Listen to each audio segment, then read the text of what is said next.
ahvolga solishiga o'rganib qolganmiz. Asosiy zarbasini chap qo'lda yo'llaydi.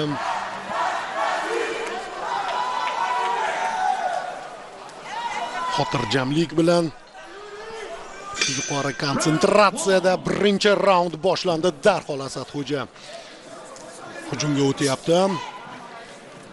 Oyoq harakatlari yordamida chap qo'lda birinchi zarbasini yo'llab ko'rdi. Tana qismga o'ng qo'lda, yuz qism ochiq raqibda hujum tashkil etib ko'rsa bo'ladi. Yaqinlashyapti, ehtiyotkorlikka chaqirilmoqda Muhiddin Xo'jayev.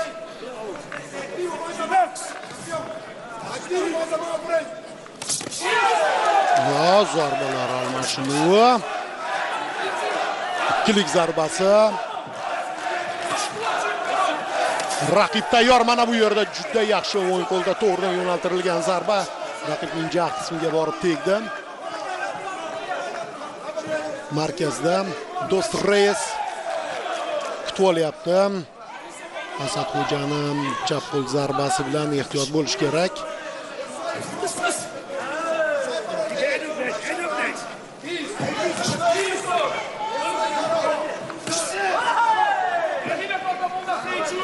Tezliklar yuqori darajada. Yaxshi o'ng qo'lda jab zarba.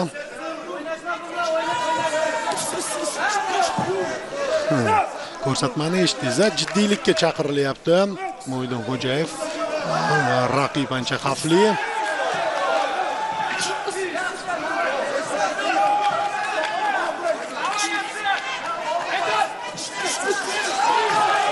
Yaxshi, hozir masofada raqibning zarbalariga chap berdi, lekin o'zining zarbasi ko'ngildagidek chiqmadi. Bu yerda Asadxo'janing o'z ustunligini ham namoyish etish kerak, seriyada ishlab ko'rish kerak.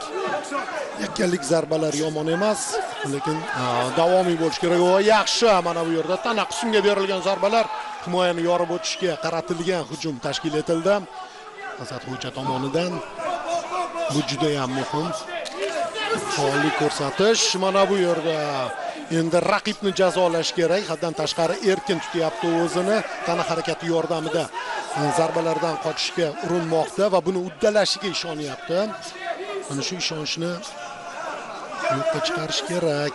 Bitta aniq kuchli zarbalar bilan Asadxo'ja ham o'zi xuddi shunday yo'sinda men ham ishlay olaman degandek qo'llarini tushirgan holda boryapti raqibining oldiga. Sal jiddiyroq yondashish kerak. Asadxo'jada ishonch bor.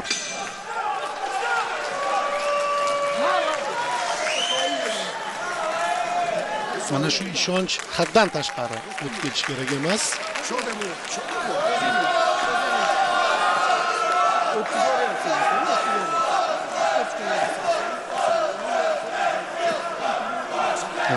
O'tkazib yubordi rostdan ham.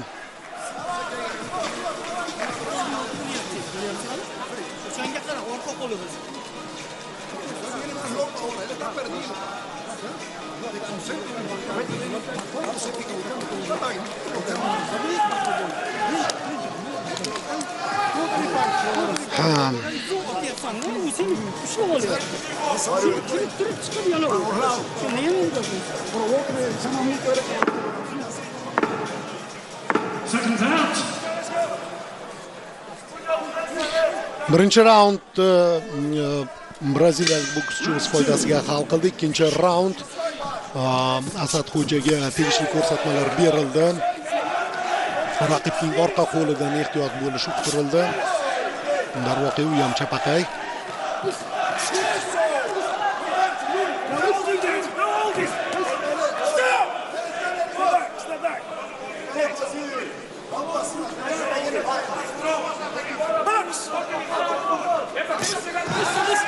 Yaxshi tana qismga zarbalar o'ng qo'lda jab to'g'ridan aniq ishlayapti Asadxo'ja. Mana bu yaqin masofada ehtiyot bo'lish kerak. Zo'r. Yaxshi. Davom ettirsa bo'ladi. javob berishga urinib ko'ryapti braziliyalik Dos Reis. Tana qismga zarbalar. Shunday kuchli bir nechta zarbalar yo'llansa, tana qismga tempni tushirish mumkin bo'ladi. Ringdan qochish kerak.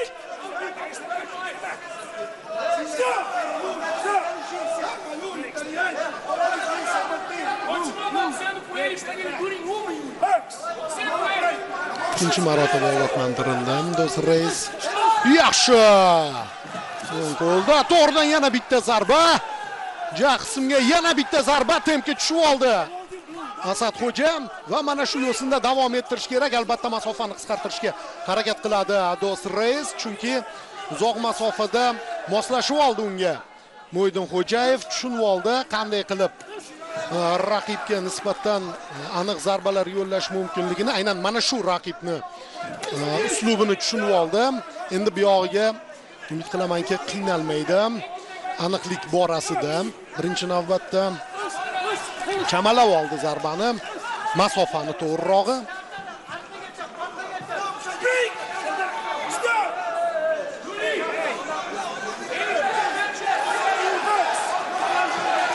Yelkalaring joyingda tursin dedi referi. Yaxshi ushladi. Hozir chap qo'l zarbasi bilan chalg'ituvchi harakat bilan tana qismga berilgan zarba ta'qib qilishni davom ettiryapti Asadxo'ja. Kuchli zarba o'tkazib yubordi, sal chekinishga majbur bo'lmoqda braziliyalik raqibi va berilib ketmasdan xuddi ikkinchi raund boshida bo'lgani singari ishlash kerak. Hozir boshi bilan urib tashlayapti Dos Reis.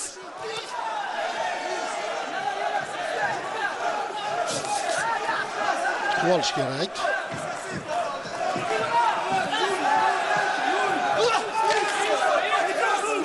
Zarbasiz yaqinlashdi Mo'ydinxo'jayev. Hozirgi vaziyatda iloji boricha zarba bilan borgani yaxshi. Yaxshi, mana bu yerda chap qo'l cross zarba. Va ikkinchi raund tugadi mana. Mana endi hammasi joyiga tushdi.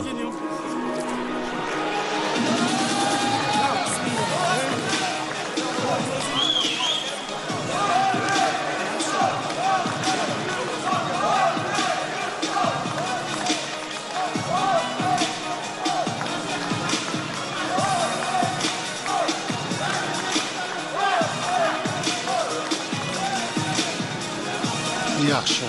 Takroriy lavhalarda Mo'ydinxo'jayevning aniq zarbalarini ko'rdik. Ya. Estoniya va Taipei. Dos Reis ustunlik berishdi ikkinchi raundda 3-2. Mana endi ishonchli tarzda g'alaba qozonish kerak. Asadxo'ja 3-raund.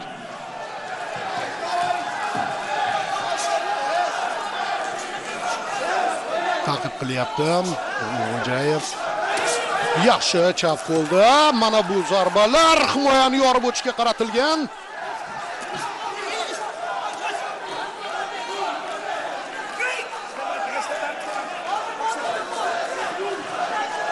Chalg'ituvchi harakatlar, tana qismga zarba, bosh qismga juda yaxshi o'tdi.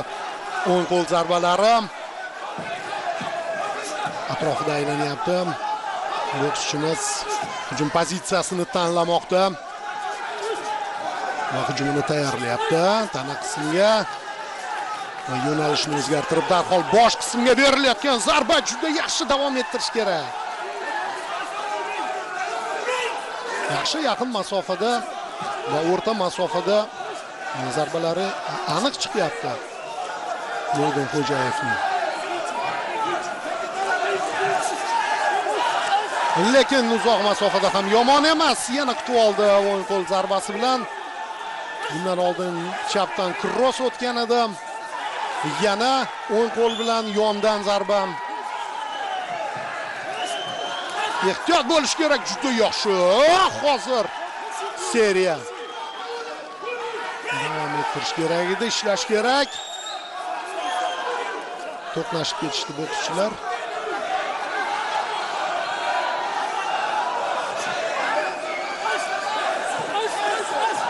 Yaxshi ikkilik zarba.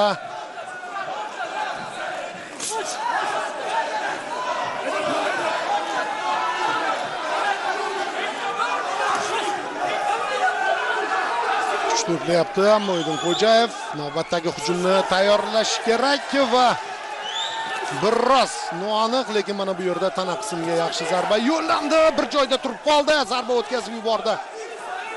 Ehtiyot bo'lish kerak.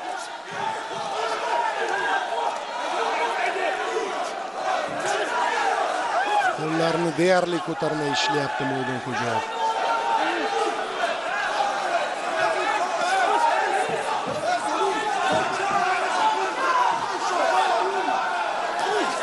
Xavotirli.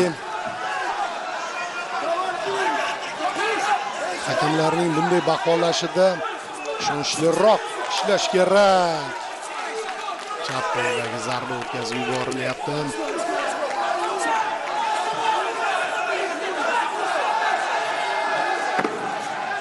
So'nggi soniyalar. O'ng qo'lda aniq zarba, yana yaxshi kutib oldi.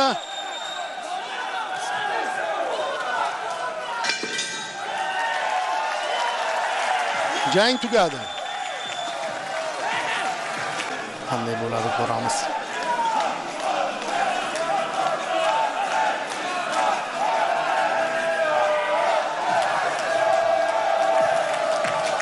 Sal shu ikkinchi raundda berilgan baholar tushunarsiz bo'ldi. Qolgani yomon emas. And new men's 65 kilo world boxing champion and boxing out of the blue corner. Va ko'k burchakdagi bokschining qo'li baland ko'tarilyapti. Asadxo'ja Mo'ydinxo'jayev 65 kilogramgacha vazn toifasida jahon chempioni. Xavotirlantirding. 3-raundda hammasini hal qildi. Hammasini joy-joyiga, tokchasiga joylab qo'ydi. Yashavor. Senga ham rahmat.